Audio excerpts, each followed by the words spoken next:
Halo guys, welcome back di Quotient TV. Video ini khusus untuk kalian-kalian yang merasa bahwa hidup kalian baik-baik aja. Kalian bisa hidup dengan nyaman di sangkar emas. Apa maksudnya? Katakanlah kalian punya orang tua yang suportif. Semua kebutuhan kalian, sandang, pangan, papan, semua dipenuhi.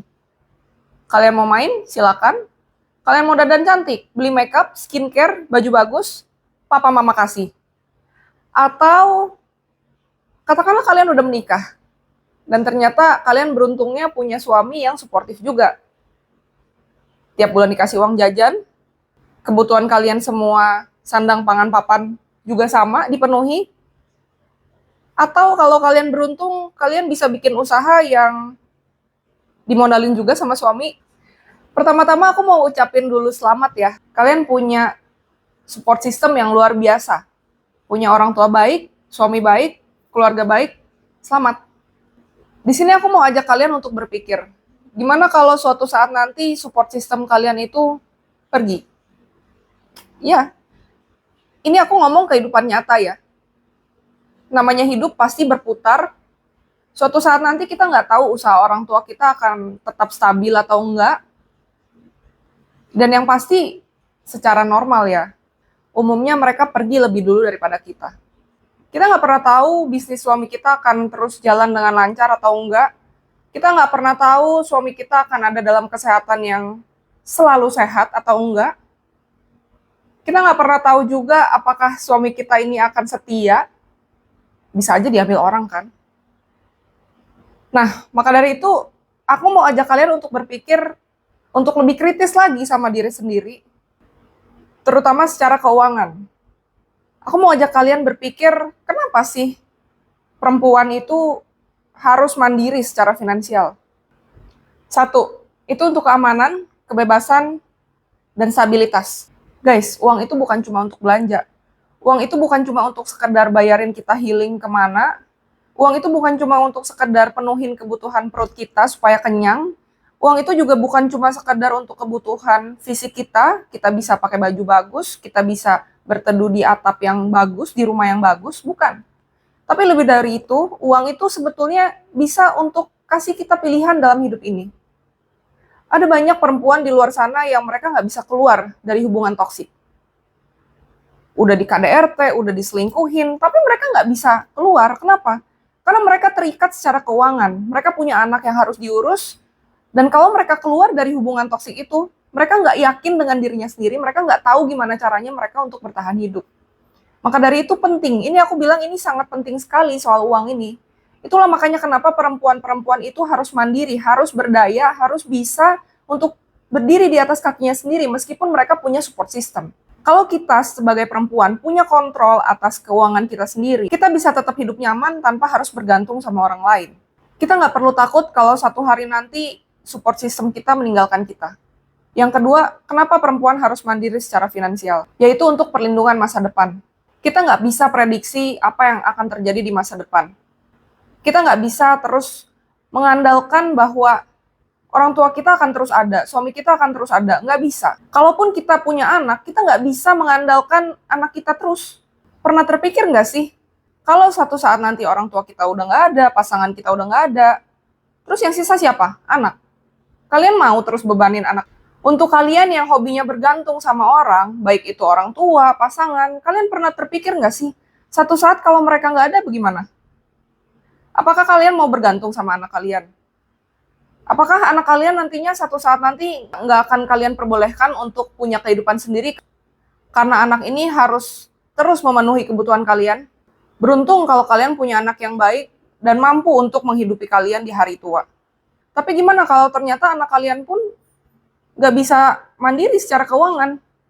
Mereka harus bergantung sama siapa? Atau karena ketidakmampuan atau kelalaian orang tuanya itu untuk dalam mendidik anaknya, sehingga anaknya dia juga bingung gimana caranya dia harus cari uang. Dan ini menjadi alasan ketiga, kenapa kita harus mandiri secara finansial. Kitanya dulu mandiri, baru kita bisa mengajarkan orang lain. Alasannya yang ketiga yaitu adalah supaya kita bisa menjadi role model buat anak-anak kita, buat keluarga kita, atau nanti di role model buat orang-orang di sekeliling kita, buat masyarakat. Kalau mereka melihat ibunya cerdas secara finansial, Mereka akan mendapatkan role model yang bagus, yang bisa mereka tiru untuk nantinya mereka bisa mandiri secara keuangan. Dan mereka juga bisa tumbuh dengan mindset yang benar soal uang. Mindset yang bukan hanya melihat uang itu sebagai alat untuk foya-foya, untuk healing. Kalau sekarang mereka lihat mamanya ternyata cuma bisa habisin uang sementara papanya kerja keras banting tulang tapi mamanya nggak bisa save uang, anaknya itu pasti nanti akan melihat, oh mama dia seperti itu. Apalagi kalau misalnya anaknya perempuan, berarti aku pun sebagai perempuan aku nggak usah deh peduli soal keuangan, biar itu jadi tanggung jawab laki-laki. Maka dari itu kita sebagai pribadi masing-masing individu, kita harus lebih dulu mandiri dan cerdas secara keuangan, supaya nantinya kita bisa jadi role model buat anak kita, buat keluarga, dan buat orang-orang di sekeliling.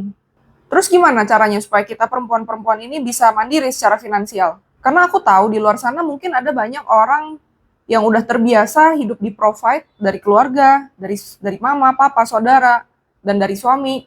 Jadi mereka udah nggak tahu lagi gimana caranya untuk mandiri secara finansial. Aku mau kasih tips yang gampang dulu, nggak usah yang susah-susah. Yang penting dari intinya dulu kita benerin sama-sama. Pertama, kita harus punya mindset yang benar bahwa uang itu adalah alat. Segala sesuatu memang perlu uang, tapi uang bukan segalanya.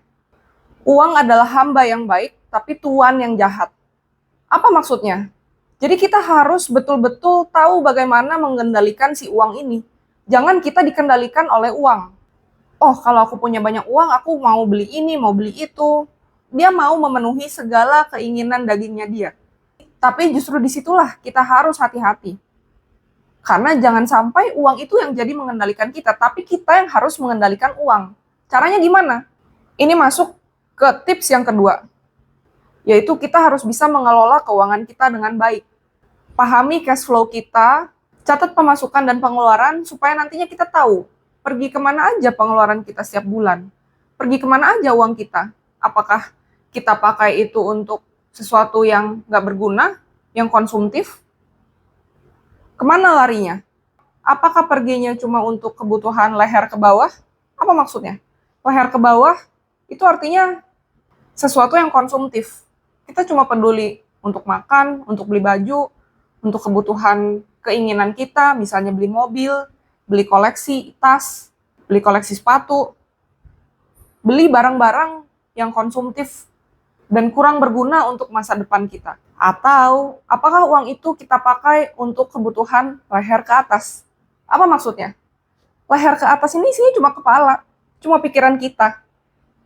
Jadi ini masuk ke tips yang ketiga, yaitu supaya kita bisa mulai untuk meningkatkan kecerdasan keuangan kita dan mulai berinvestasi dengan cara yang benar.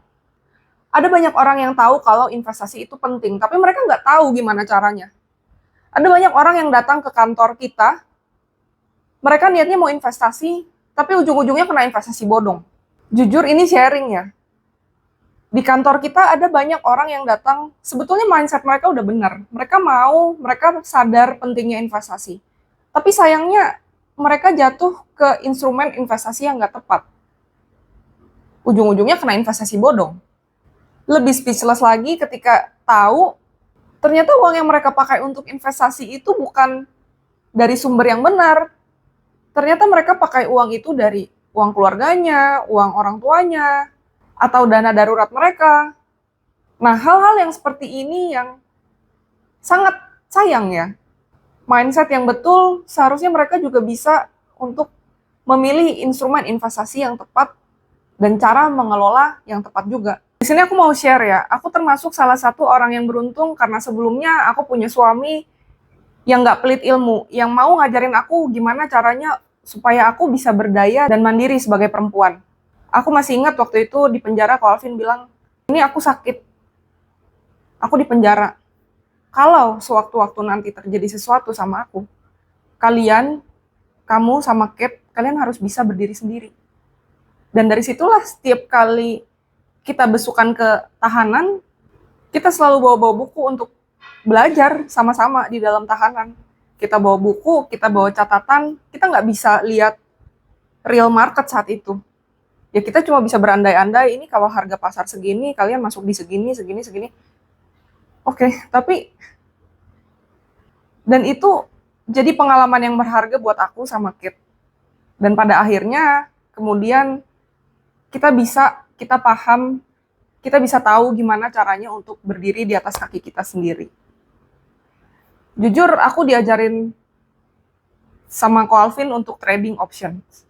Apa sih option itu? Jadi options ini adalah produk turunannya saham. Ini beda ya sama option trading, option binomo atau apa. Ini kita sama Ko Alvin ini diajarin untuk gimana cara berinvestasi yang benar. Cara kita milih broker yang benar, yang biar jangan ada nanti resiko kustodian. Apa sih resiko kustodian? Resiko kustodian adalah resiko kalau misalnya kita taruh uang di orang itu nantinya bisa kabur dan bawa uang kita. Nah, kita udah diajarin hal-hal seperti itu untuk membantu kita nantinya supaya kita nggak terjebak sama investasi bodong. Dan aku termasuk beruntung karena aku pada akhirnya bisa trading sendiri dengan kondisi yang sekarang Ko Alvin udah pergi. Ini aku mau share sedikit sama kalian soal portfolio aku. Kalau kalian tahu, Ko Alvin pergi tanggal 5 Januari. Jadi sebetulnya dari bulan Januari sampai sekarang, ini aku harus trading sendiri kan. Ya memang sebelum-sebelumnya aku pun trading sendiri, tapi aku memang udah dikasih ilmunya. Tapi saat itu kan aku masih punya mentor untuk membimbing. Dan ini aku mau tunjukin sama kalian portfolio aku di bulan Januari. Ini portfolio aku dari 1 Januari 2025 sampai 1 Februari 2025.